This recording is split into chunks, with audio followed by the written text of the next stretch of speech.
السلام عليكم ورحمة الله تعالى وبركاته. أهلا ومرحبا بكم في قناتي وقناتكم عالم الإبداع.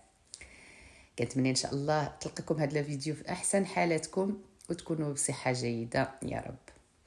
هذا النهار غادي نصوب مع بعضياتنا كيكة الكرتون أو لا كيكة الرسوم. هذه أول مرة غنصوب فيها هذه الكيكة، سواء بالتصوير أو حتى بدون تصوير، فقلت أنني نشاركها معكم وتشوفوا الطريقة ديال الخدمة ديالها. هاد الكيكه غالبا ما كتصاوب فقط بكريمه الجبن. كاين احيانا كنصاوبوها بعجينه السكر، ولكن في الغالب كتكون بكريمه الجبن. فكما كتعرفوا كريمه الجبن هي كريمه خفيفه ماشي دسمه، ماشي بحال كريمه الزبده اللي كتكون شويه دسمه وبزاف ديال الناس كيتهربوا منها. اما هاد الكريمه كتكون خفيفه بزاف. كما كتشوفوا شاركت معكم شكلين من هذا الكيك. الشكل الاول اللي كيكون كيك وقف يعني عادي، والكيك الثاني اللي كيكون في هاد لي بواط اولا في هاد العلب. فالكيكه الاولى كما كتشوفوا كنصاوبوها بالشكل اللي اعتدت انني نصاوبها معكم بشكل عادي، وكنليسيوها بهذه الطريقه هذه. فكما كتشوفوا حتى في الشكل اولا في الملمس ديال هذه الكيكه، فهي باينه انها ماشي كريمه الزبده، باينه بانها شويه بحال شويه محبه. فكريمه الجبن هي شويه صعبه في الخدمه ديالها، وفي الساعه كتاثر بدرجه الحراره، لذلك خصنا وحنا خدامين بها غنخرجوا غير شويه شويه والباقي كنخليوه في الثلاجه، والا كما قلت لكم راه كتحبب وكتعطينا واحد الشكل اللي ماشي زوين. فهنا كنحاول نخدم بسرعه باش ندخلها الثلاجه. هنا غندخلها الثلاجه ترتاح شويه، وغادي نخرج الشكل الثاني من الكيكه اللي هو كيكه العلب. فمن بعد ما عمرتها بكريمه الجبن وكذلك قطع من رافايلو، هنايا كنملس السطح ديال الكيكه بهاد الاداه هذه. كما كتشوفوا هاد الاداه شويه مائله ماشي بحال الاولى، وريتكم وحده اللي هي شويه مسطحه، فهذه كتعاون احسن. وفي الاخير زينتها بقطع ديال رافايلو، فشكل بسيط وسهل.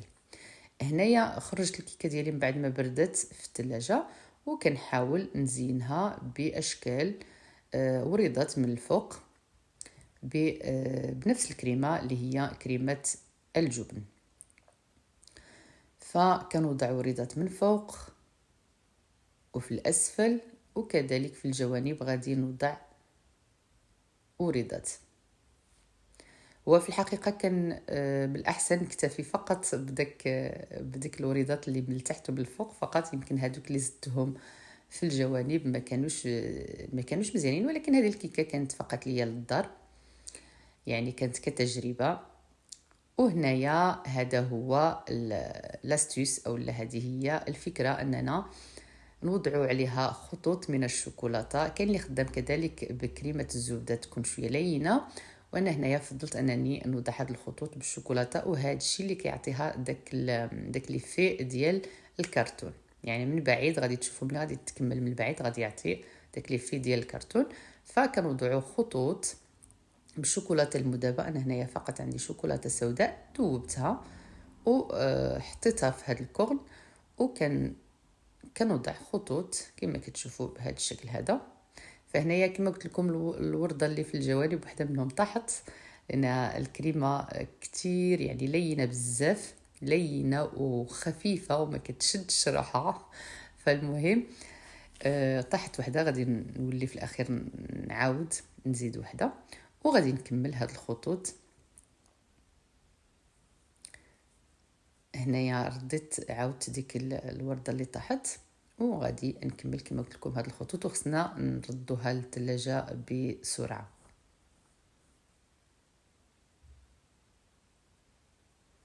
غادي نكمل جميع الوردات نوضع عليهم هاد الخطوط، كذلك اللي في الاسفل، الوريدات اللي في الاسفل نوضع عليهم نقط فقط، وغادي نوريكم في الاخير الشكل ديالها. وهذا هو الشكل ديالها كما كتشوفوا، كتجي حلوه بزاف وزوينه. وكذلك الكيكه ديال العلب غادي نحاول نوضع عليها دوائر بهاد الشوكولاته المذابه.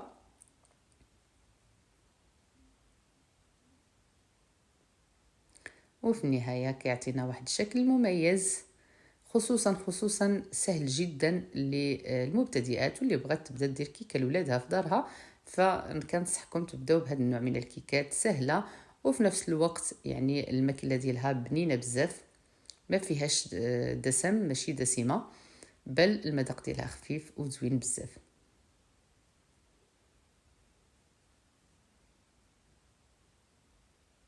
فنحاولوا نزينوا بالتزيين اللي بغينا، وكذلك احيانا كنكتبوا بالشوكولات، كنكتبوا اشياء فوق الكيكه، رسوم، يعني عندنا الخيار باش نزينوا بالشكل اللي بغينا. وهذا هو الشكل النهائي لهذه الكيكه، وهذا الشكل النهائي ديال الكيكه بزوج. غادي نخليكم هنايا ونقول لكم الى اللقاء في فيديو قادم باذن الله. سلامه.